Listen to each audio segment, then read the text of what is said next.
En esta hora santa nos congregamos para celebrar la Eucaristía Dominical y es el domingo número 17 del tiempo ordinario. Siempre decimos que son 34 los domingos que completan este tiempo ordinario completo. Si estamos en el 17, podemos decir que ya estamos a la mitad más o menos. Hemos avanzado bastante en el conocimiento de Cristo. En el Antiguo Testamento se nos va revelando el rostro de Dios y con la persona de Cristo esa revelación alcanza su plenitud. Hacia allá es que vamos, a conocer de fondo al Cristo de la gloria. La liturgia de la palabra de hoy es de suma importancia. Fíjense en la primera lectura que fue tomada del libro del Génesis en el capítulo 18, versos 20 al 32.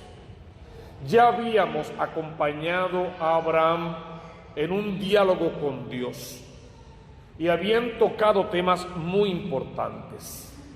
Eso como que era la introducción para decir que había amistad entre Dios y Abraham. Hoy Dios tiene una preocupación por ponerle a Dios características humanas. Tiene una preocupación. Y es que tiene noticias de que Sodoma y Gomorra están viviendo de espaldas a Dios, en pecado, en un descontrol total de todo lo que está establecido. Sobre todo los pecados de la carne, de la concupiscencia, de la lujuria, esos pecados mayores, en todas sus dimensiones. Y Dios ante ese pecado tiene que tomar una decisión. Dios es Dios y podría tomar la decisión que Él quiera. Lo lindo, lo hermoso de la lectura es que Dios decide como que consultarlo con Abraham, como que si somos amigos y voy a hacer eso contra esa ciudad, debería consultarlo con mi amigo, debería pedir su opinión, quizás su consejo. Podríamos también apuntar que hay una razón de peso para que Dios haga eso. No olviden que cuando Abraham y Lot se separan, Lot es el sobrino de Abraham que salió con él de Ur, pero se separaron. Lot escogió la mejor parte.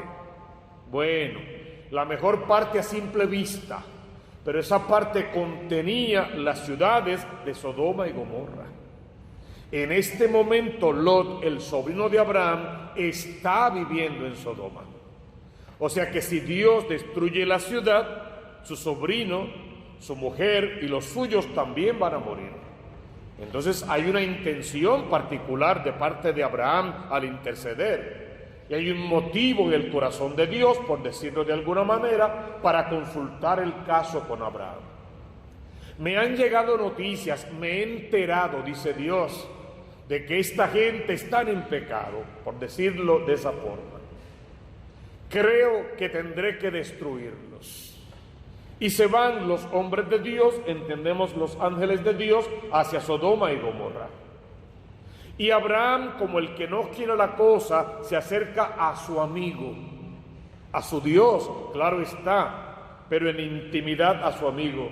Oye Dios, sí te entiendo perfecto, está bien, y hasta tienes razón, pero fíjate, lo que está en juego es tu posición, es tu palabra, es tu honor básicamente, porque sería como un fracaso a tu obra que tengamos que destruir esas ciudades. No habrá alguna manera de salvarlos.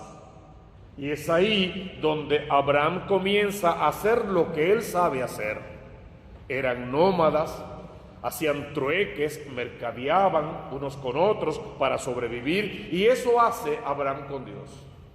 Oye, ¿y si encontramos tantos justos? Pues en atención a esos tantos yo no la voy a destruir. Lo lindo es la forma en que Abraham empieza su oración.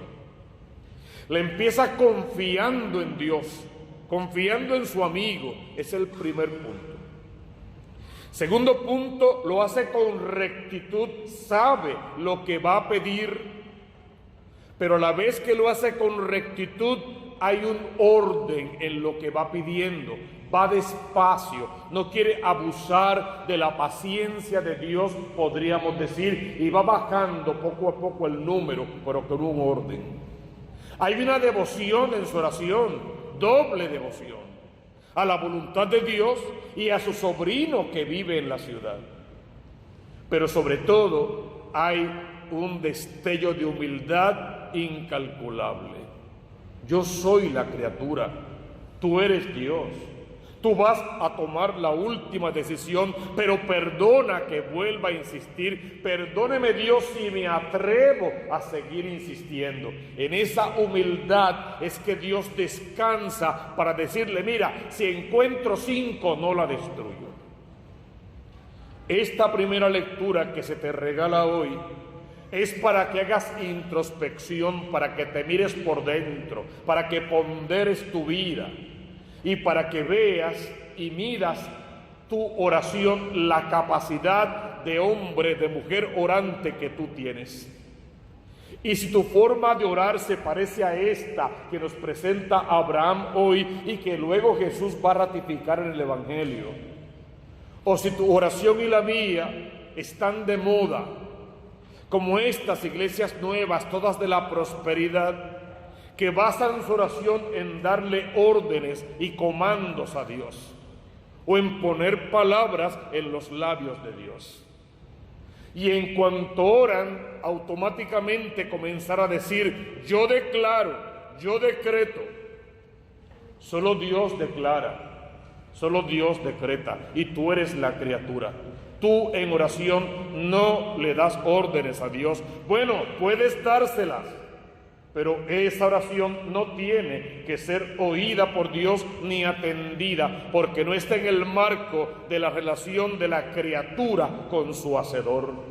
Es como endiosarme, llenarme de mí mismo, creerme un pequeño Dios, querer ocupar el lugar de Dios y empezar a trabajar la oración como si yo mando y Dios obedece. Y es todo lo contrario.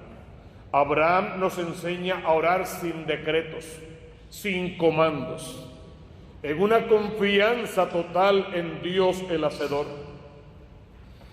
con rectitud de corazón y pidiendo exactamente lo que necesito, en un orden establecido, pero sobre todo creyéndole a ese Dios y a su palabra, en una devoción sincera y en una humildad capaz de mover el corazón de Dios. Serían los 5 pasos en la oración de Abraham que luego Santo Tomás nos los va a explicar mejor. Aprendamos a orar con Abraham, a comunicarnos con Dios como Dios, a crecer en humildad y en mansedumbre en cada petición que elevamos, y en al final terminar todas nuestras oraciones en el ejemplo más grande que Jesús nos dio cuando oraba en el huerto, sudaba sangre y le decía a papá, si es posible, aparta de mí este cáliz. Si podemos salvar el mundo de otra manera, salvémoslo de otra manera, pero que no se haga como quiero yo, que se haga siempre según tu voluntad. Así termina la oración del católico serio, humilde y manso, que sabe confiar y esperar de Dios, porque Dios está contigo y está de tu parte. La segunda lectura que hemos visto en esta hora, tomada de la carta de San Pablo a los Colosenses. Por el bautismo fueron sepultados con Cristo y han resucitado con Él, porque han creído en la fuerza de Dios que los resucitó de entre los muertos. ¿Qué hace, entre otras cosas, el sacramento del bautismo? Te perdona todos los pecados cometidos hasta ese momento, incluyendo, y lógico, el pecado original. Pero ¿qué más nos da el sacramento del bautismo que lo aprendimos desde la catequesis básica? Nos hace hijos de Dios, hermanos de Cristo, por ende hermanos de los demás hermanos, miembros de la iglesia verdadera y herederos del reino de los cielos. Esas 4 categorías. Pero encima de eso nos hace sacerdotes, profetas y reyes. En el antiguo eran 4 categorías: sacerdotes, profetas, reyes y jueces. Pero Jesús eliminó lo de jueces. Bueno, no solamente lo eliminó en la palabra, lo prohibió. Y nos dice en su palabra: ¿quién te ha nombrado juez de los demás? Cuidado, con la misma vara que midas, serás medido. Entonces nos hizo por el bautismo sacerdotes, profetas y reyes. El bautismo mata al hombre viejo y nace un Cristo nuevo, un hombre nuevo, otro Cristo. Y entonces eso se da solo si se cumplen las primeras frases de esa lectura. Fueron sepultados con Cristo por el bautismo y con Cristo han resucitado. ¿Por qué? Porque han creído en la fuerza de Dios. ¿Tú recuerdas cuando Isabel interpelaba a María Santísima en la visitación y usó aquellas hermosísimas palabras y le dijo a María: dichosa tú? ¿Recuerdas esa frase de Isabel? Y decimos siempre, no era dichosa porque estaba preñada del Espíritu Santo de Dios, aunque eso es mucha dicha. Ni era dichosa porque llevaba en su vientre al Hijo de Dios, eso es mucha dicha también. En fin de cuentas, era dichosa porque había creído. Dichosa tú porque has creído. Sin duda lo que el Señor te ha prometido se cumplirá. Porque si no hubiese creído, ni se hubiese preñado de Dios, ni hubiese cargado en su vientre a Dios mismo, ni hubiese parido al Cristo Mesías para salvación de los hombres. Porque creyó primero, todo lo demás se dio.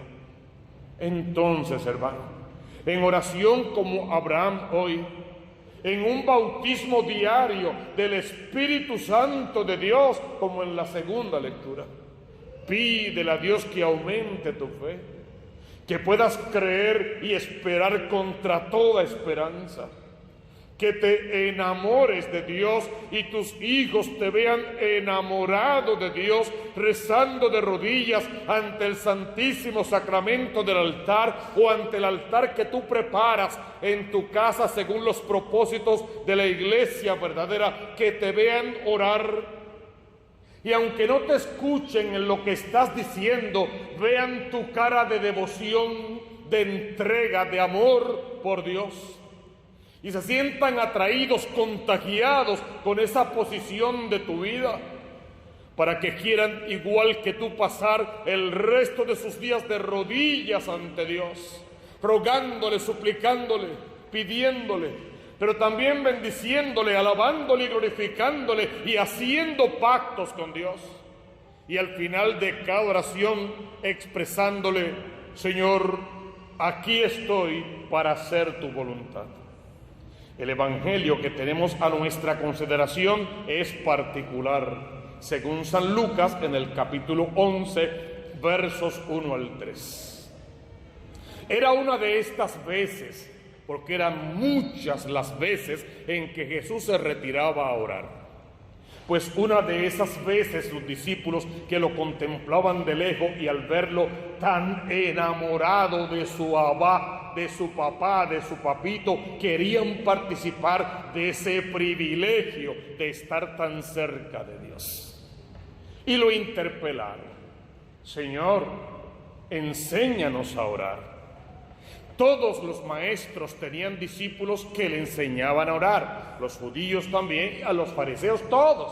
Juan el Bautista enseñaba a sus discípulos a orar. Fíjense que Jesús no les enseñó antes de que se lo pidieran, porque la primera enseñanza fue con el testimonio de vida. Lo vieron orar. Tus hijos tienen que verte rezar, oírte rezar. Lo vieron hablar con su papá y llamarlo Abba. Tus hijos tienen que oírte llamar a Dios papá y a vivir como hijo de ese Dios a quien llamas papá.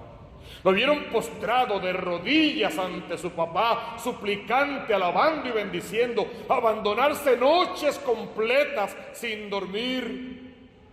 No pudieron velar conmigo un par de horas.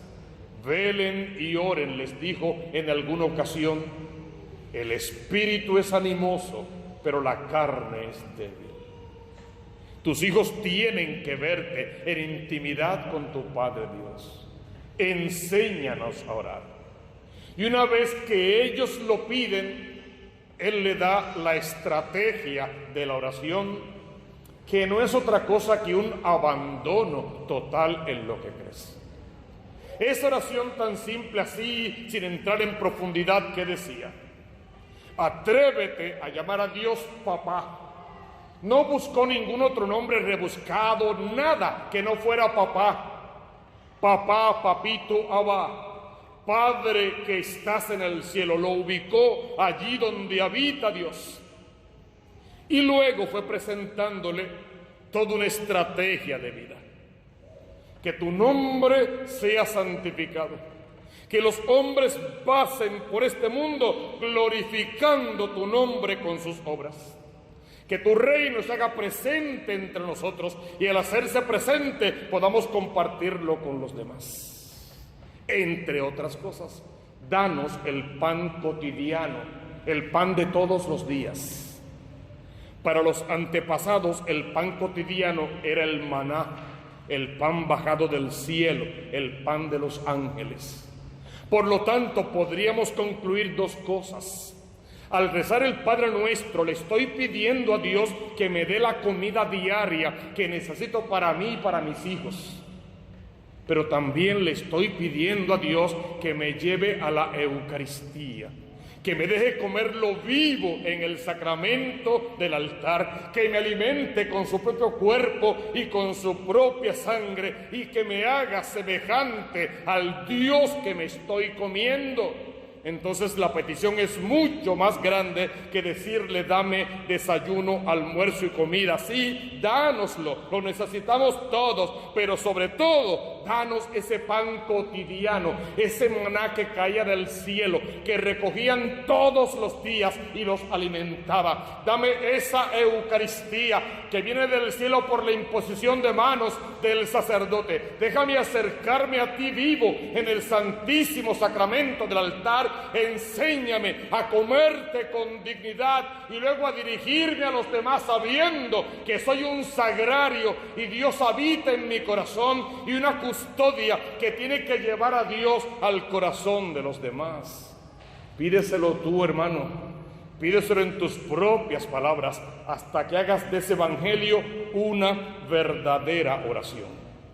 Y una vez que les enseñó a orar, les contó esa parábola que conocemos de memoria y que su mayor importancia radica en la perseverancia.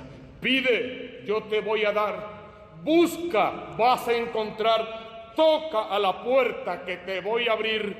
En esa perseverancia diaria de pedir, de buscar y de tocar a la puerta, Dios estará allí. Porque te lo había dicho antes, Él es el camino. Él es la verdad y Él es la vida. Y nadie irá al Padre si no es por Él. Que ese Cristo de la gloria venga con poder sobre nosotros. Que nos bautice hoy en el fuego de su Espíritu Santo. Que nos haga renacer del agua y del Espíritu. Y que nos enseñe a orar como enseñó a sus discípulos. Que el Dios que es amor se quede a vivir en nuestros corazones, para que quien nos mira durante este fin de semana pueda ver algo de Dios.